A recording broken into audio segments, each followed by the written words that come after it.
Kita punya trauma, entah itu fiktif, entah nyata, entah apalah. Kita punya trauma kasus Siti Jenar. Orang yang mendalami la ilaha illallah secara intensif, ya, entah itu disebut kalimat sodo, bosuluk, boseloko, mbah kono semua. Orang yang memahami la ilaha illallah secara intensif, itu pasti menuju ilmu hakikat. Dan menuju ilmu hakikat pasti ngalami hakikat yang khoyali. Ini ruang nonton ini. Hakikat yang nopo? Khoyali.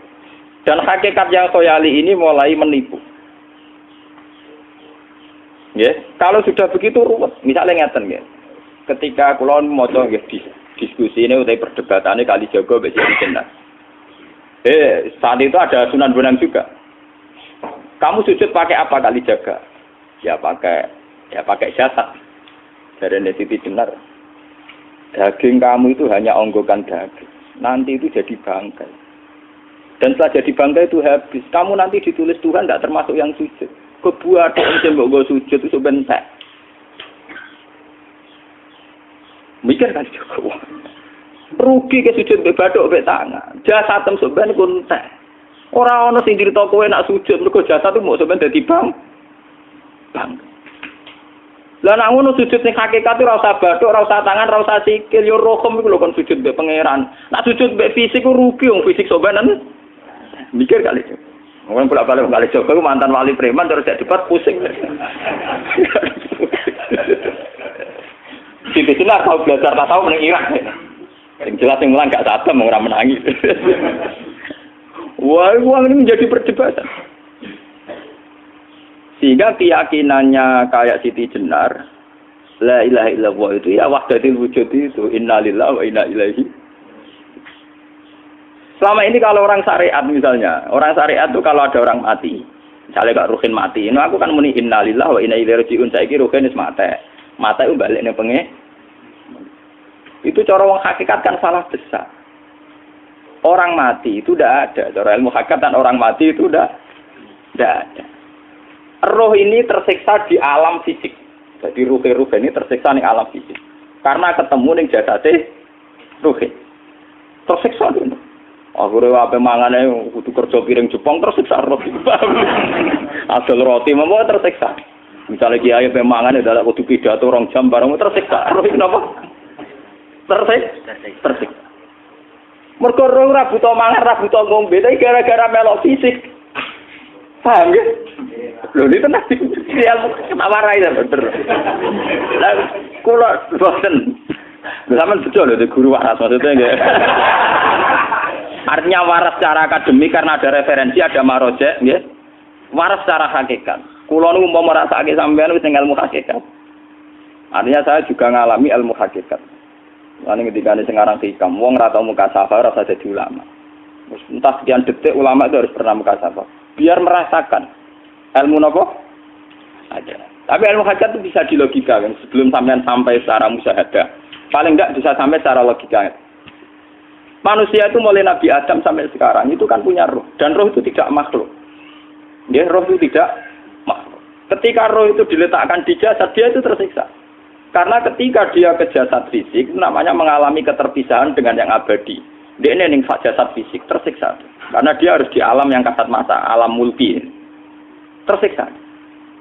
Ketika dia tersiksa, semelok ruhin, akhirnya dia mangane kangelan, akhirnya lesu mangan. Padahal roh gak butuh mangan, perlu dicatat roh gak butuh. Ya ora butuh gunung kidul barang, kan roh ora butuh rabi. Paham kan? Ya ora butuh putus cinta, ora butuh pegatan, ora butuh macam-macam. Paham?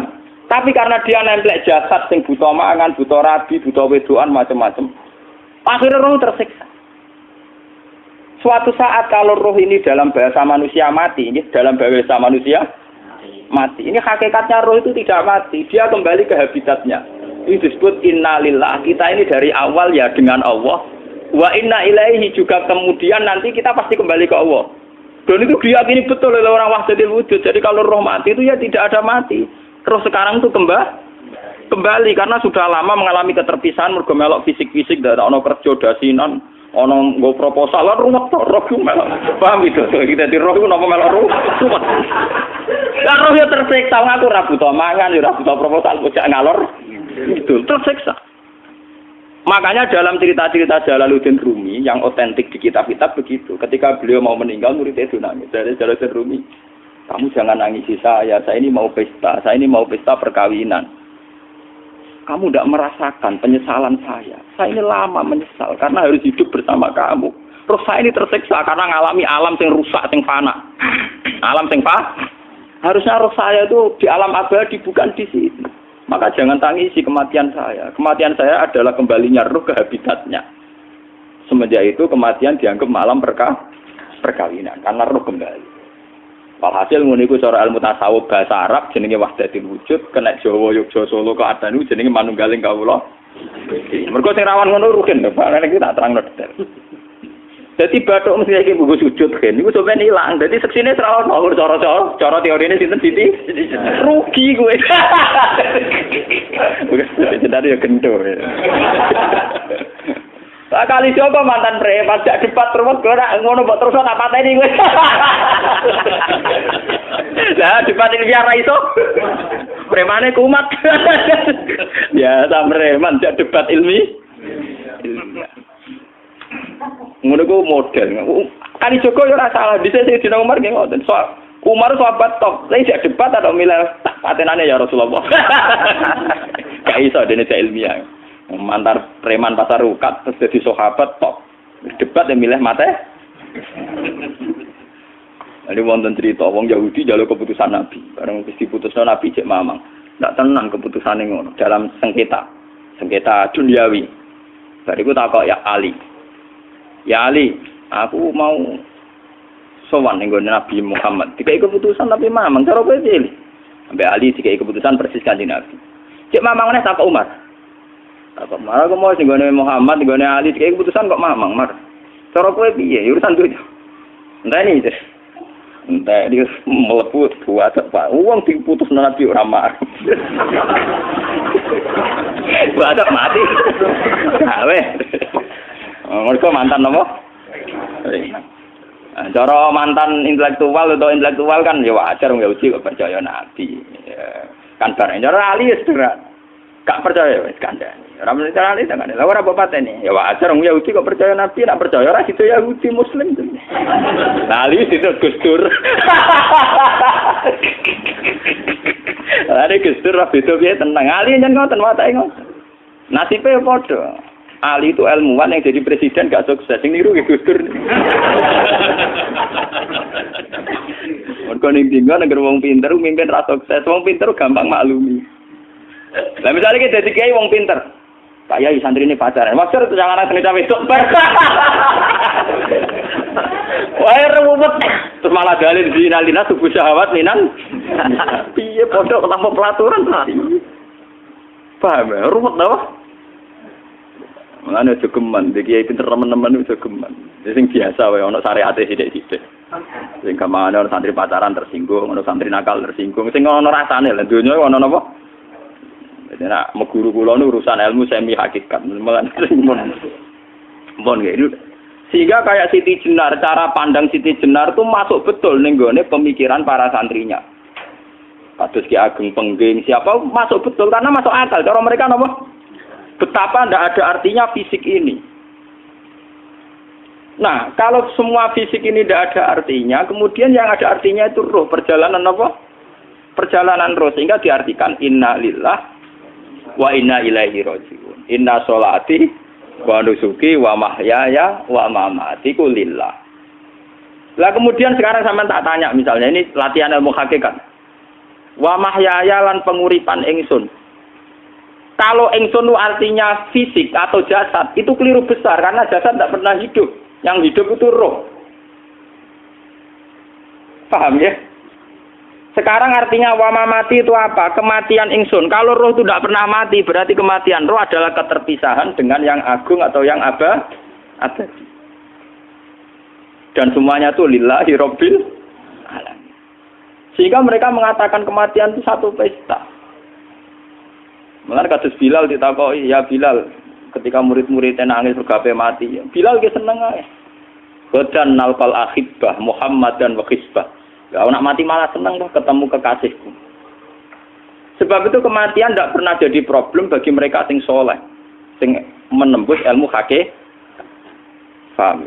Tapi ilmu hakikat kayak ini itu yang diyakini Siti Jenar, diyakini Jalaluddin Rumi, diyakini para wali-wali wahdatul wujud.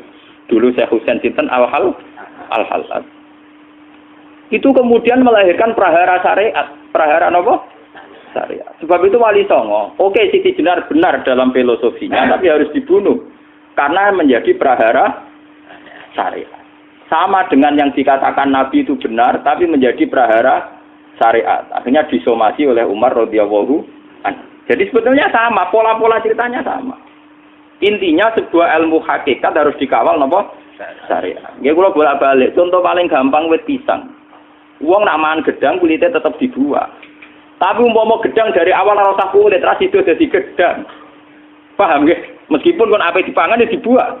Tapi kita tidak bisa membayangkan pisang dari awal tanpa napa? Mbah kekeringan, mbah bosok, mbah ra sido dadi napa? Pisang. Terus pentingnya syariat lagi begini, gitu. Mulane penting ngaji wali-wali syariat sing pinter kados Sunan Kudus, kados Sunan Bonang. Andai kan tidak ada syariat itu dunia pun mesti rusak. Contoh paling gampang masalah pornografi, porno aksi. Jadi jenengan ada omongi ngono ibu ngakak-ngakak deh. Dari pangeran wis pirsa, kowe nek aku klambi pangeran ora tentu ora ya ora usah klambenan. Wong ora ana gunane.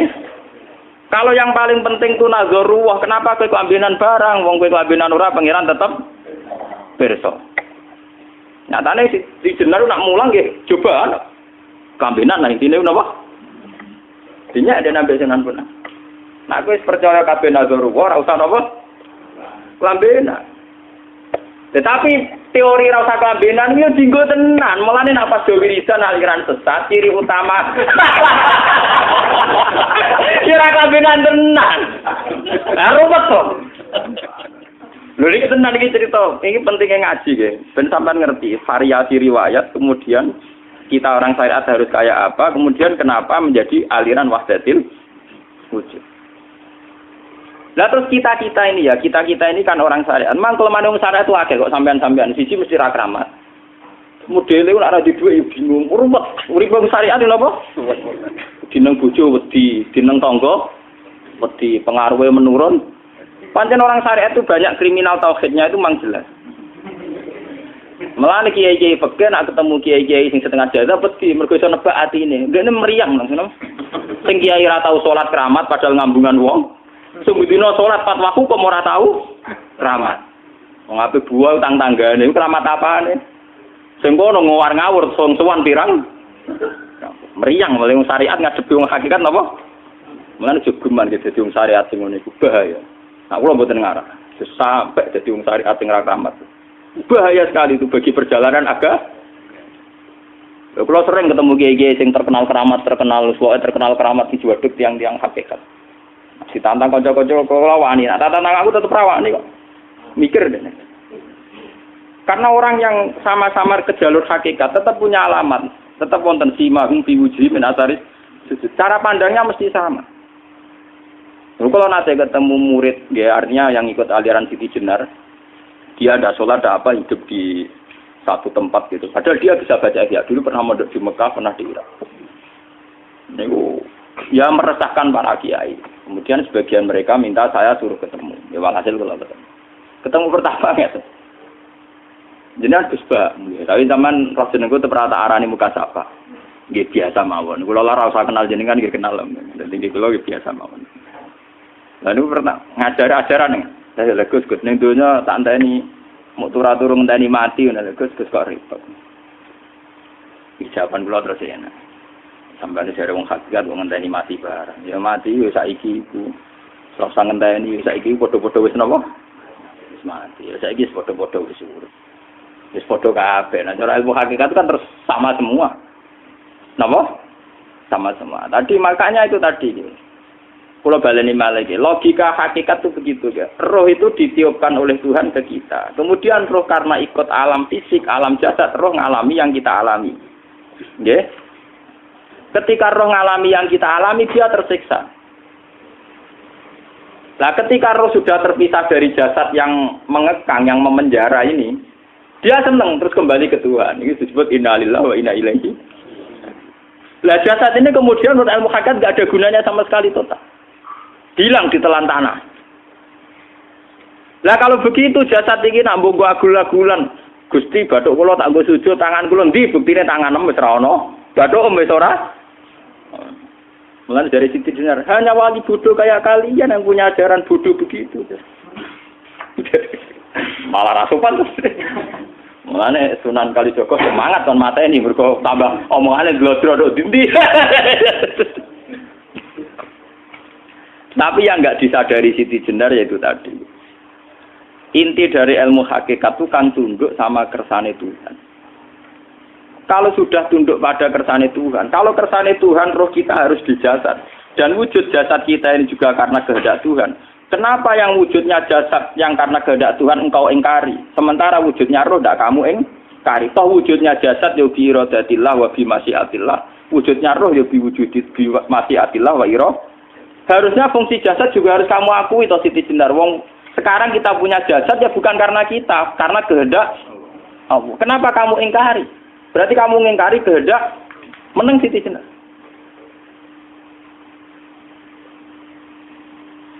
Makanya hakikat yang pertama saya itu pasti khayal. Lah Siti Jenar itu hakikatnya baru yang sampai khayal itu. Sehingga dia tersesat. Sebetulnya kalau sudah hakikat beneran itu tidak perlu khayal begitu. Artinya tidak perlu khayal jasad kita sing senajan ora ana gunane ini. Tetep piye wae wujudnya karena kehendak Allah. Juga kita harus terima. Apapun kekurangannya, apapun kenaifannya, ironisnya harus kita terima. Ini sebagai bentuk penerimaan kita pada masyiatil. Begitu juga keadaan roh kita sebagai penerimaan atas masyiatil. Meskipun ada teori-teori roh yang lebih valid. Lebih valid misalnya begini. Kanjeng Nabi itu suatu saat ininya terputus karena perang Uhud. Itu Kanjeng Nabi dia dolanan dirijine ini. Napa cara napa jari jemari Nabi putus. Dia dolanan. Jadi Nabi sendiri kadang sering ngajarkan ilmu hakikat. Hal lagi illa usbun udmiyat wa fi sabilillahi ma lafitu. Kowe ora trimo fisik, bentuk fisik jari jemari sing ditetir berdarah. Tapi nak kue fisabilillah ayo wis balik ning habitatem. Sehingga kenapa para sahabat itu ketika dicincang, ketika putus tangannya, putus kakinya, sahabat yang usul ke ilmu hakikat itu malah senang. Karena jasad kita ini kan ila sabilillah menuju jalan Tuhan. Sekali dia sudah terluka fisabilillah itu sudah menemukan formatnya. Cara teori Cina sudah menemukan formasinya. Paham gitu? Orang kok malah ngeluh itu berarti goblok kena ngeluh. Paham tak? Paham apa? Jadi, makanya Nabi ngertikan, ya itu sudah ketemu formatnya. Ketika rohnya para syuhada nanti kembali ke Tuhan, ya ketemu formatnya lagi. Itu disebut wala taqulu lima yuqtalu fi sabilillahi amma. Dia tidak mati sesuai formasi awal, yaitu roh kembali ke Tuhan dan jasad ikut mengawal. Nah itu Nabi kadang ya pakai ilmu hakikat begitu. Mulane kula bolak-balik matur, kula niku nggih mulai umur 20 tahun napa pinten. Kula asline nggih gadah penyakit dan ekstrim penyakit saya. Sampai saat ini kula nak ngobatno ndak lebih 50% nggih karena saya tetap berpikir. Misalnya cara syariat kan berubah, tapi cara hakikat apa betul keberadaan saya di alam ini penting.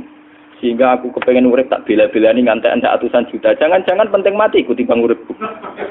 Lah nak ngono lha apa tak bela-belani? Entek atusan juta. Jadi misalnya kita berobat ya mau, ya cari nabi kan berobat ya berobat. Pokoknya kita Islam nggak sih mau geruduk kadang orang paham. Sekali kamu mengamati dengan sisi hakikat, coba sekarang sampean pikir, coba sekarang nggak pakai logika hakikat, pakai logika syariat saja. Saya ini misalnya asetnya 10 juta, misalnya, saya punya aset 10 juta. Tapi misalnya aku rugi nawan atau dipengaruhi di masa depan sama nih, kalau kulo kan soalnya cara teori di masa. Misalnya kulo ruhin, artinya kere di duit 10 juta aset. Tujuan saya sembuh kan supaya aku iso sembuh sehat, engkau iso kerja untuk anak. Tapi karena saya sakit nanti operasi tidak 10 juta. Operasi tidak 10 juta. Wong aku repera mesti iso marisi anak. Apa meneh nak duit 10 juta tak ada gue berobat malah jelas ra iso marisi. Lah nak ngono penting matiku ya dibanding 10 juta. Karwan iso diwaris langsung. Sementara anak aku mari dibiayai 10 juta, rong mesti mari 10 juta mesti entek. Artinya tidak ada jaminan kalau berobat itu secara visi ke depan lebih baik. Soalnya malah ngentekno donya, nggak jelas akibat positifnya. Misalnya tetap lumpuh, duwe entek. Teori loh, bahwa artinya apa? Teori hakikat tetap lebih benar bahwa hidup itu tidak ada artinya, semua itu tidak ada artinya. Berobat apa enggak berobat semuanya tidak ada arti. Teori loh gini. Sehingga kalau kita tengah-tengah aja tengah-tengah, kados kula misalnya lara nggih berobat. Gusti separuh kula nglakoni syariat, tapi sebagai kula ulama fikih iki separuh kula lakoni napa? Jadi kula tetep mboten ngarah obat 100%. Tapi orang ngarah berobat wong kula tiyang napa? Syariat. Tapi memang faktanya itu begitu. Cara Kanjeng Nabi kadang Kanjeng Nabi berobat. Kadang Kanjeng Nabi wis nikine tercincang dige guyonan. Wahal lagi illa usbuun udwiyat. Ora kok driji sing gak melok-melok. Nah, bukti bahwa jasad ini begitu tidak penting. Kayak Sayyid Hamzah. Menurut Sayyid Hamzah nganggep wahyu bentone ra karuan. Kalau teori Siti Jenar itu benar, teori Jalaluddin Rumi benar. Benar teorinya ya, ora kok ra salate lho nggih. Maksudnya kok nganut ra salate. Benar cara analisis roh. Ketika Sayyid Hamzah dinyatakan mati oleh manusia, oleh hukum manusia dinyatakan mati karena dia sudah tidak bergerak. Dalam teori hakikat kan rohnya Sayyid Hamzah sudah fi khawasili tuyurin khudrin. Rohnya sudah diambil Tuhan, tidak mati. Paham ya? Ketika rohnya Sayyid Hamzah sudah diambil, jasad ini sudah tidak punya rasa. Sekarang secara syariat kasat mata kita tahu, wong jasad nak diinfus, di sayat-sayat dioperasi ora krasa. Apa meneh saiki ruhe wis bisa. Lah ya jasad itu cek gampange, dioperasi dibius saja terus tidak kerasa. Apalagi rohnya sudah diambil. Lah saiki bayangkan, ketika Sayyid Hamzah itu sudah di atas, niku kira-kira delok wahsi ra wong bentuk. Lho wong kok baca igabus. Ketika jasad benar-benar tidak penting, kemudian jasadnya Sayyid Hamzah kan dicincang oleh wahsi. Ketika rohnya sudah diambil kan Hamzah tidak merasakan. Berarti Sayyid Hamzah guyu-guyu wahsi. Wahsi cek bentuk nih gabus dicincang. Paham ya? Lho niki tenan. Artinya ketika pandangan manusia iba kepada Sayyid Hamzah karena dicincang, dimutilasi oleh wahsi. Wahsi tidak ngalami Pak Sinten, Sayyid Hamzah tidak ngalami apa-apa karena rohnya sudah bersama Tuhan. Dan iso wae Sayyid Hamzah malah guyu-guyu wahsi. Cek gobloke. Gabus kok dicincang. Lah nak ngono rak mirip, makanya nggih. Dalam hal ini itu dalam teori roh itu sebetulnya Siti Jenar tidak sesat dalam teori roh. Tapi jangan katakan itu penemuannya Siti Jenar. Siti Jenar itu terlambat. Sebelum itu ada Husain Al-Khallas, sebelum itu ada Jalaluddin Rumi. Sebelum itu juga ada sahabat, ada nabi. Cuma cara aplikasinya Siti Jenar melenceng. Jadi jangan katakan kok tak kampus-kampus, iku pendapat Siti Jenar itu malah goblok meneh. Siti Jenar iku wis anut, paham nggih maksud apa? Wis anut. Nah, teori yang sama terjadi pada Yesus Kristus. Ketika Yesus misalnya secara lahir dicincang, dimutilasi, diapakan oleh orang Yahudi. Sebetulnya rohnya dia sudah bersama Tuhan, kembali ke Tuhan Bapa, nah cara Kristen. Nah cara Islam ya balik ning pangeran. Andaikan itu iya, itu ya tidak ada masalah karena hakikatnya dia tidak dicincang, tidak dibunuh. Andaikan iya lah, tentu menurut Islam yang dibunuh Yudas atau siapa itu yang masuk bialah. Tapi sama sebetulnya teorinya sama. Kalaupun iya tidak ada masalah. Oke, kalau misalnya Nabi Isa karena ada kontroversi menyangkut dia atau Yudas. Sekarang yang Zakaria dan ya. Zakaria Yahya itu dicincang betul oleh orang Yahudi, matinya dimutilasi. Tapi dia tidak apa-apa. Karena ketika beliau dicincang, rohnya sudah diambil. Ini rumah tenan kan. Ben kira untuk kendel mati paham kan ya. Dadi maksudnya niku kula ajari nak mati itu tidak problem nggih. Niki kalau urip wedi lho. Ndak ini bersamaan paham nggih. Kaitan la ilaha illallah ini nanti semuanya sama kaitan sama apa? La ilaha illallah. Ini nanti ujungnya sama dengan la ilaha illallah. Begitu juga seterusnya. Misalnya Yahya kalian sinten? Zakaria. Ketika Tuhan ditanya, jadi tenggene alam malakut pengiran ditakok, ya Allah, Yahya dan Zakaria itu kan hamba pilihan engkau. Ketika dicincang kok jenengan biarkan. Endi Yahya Zakaria dicincang? Aku iku ora goblok dari pengiran. Sedurunge dekne dicincang jasate ruhe tak jupuk. Dadi dekne ora krasa blas.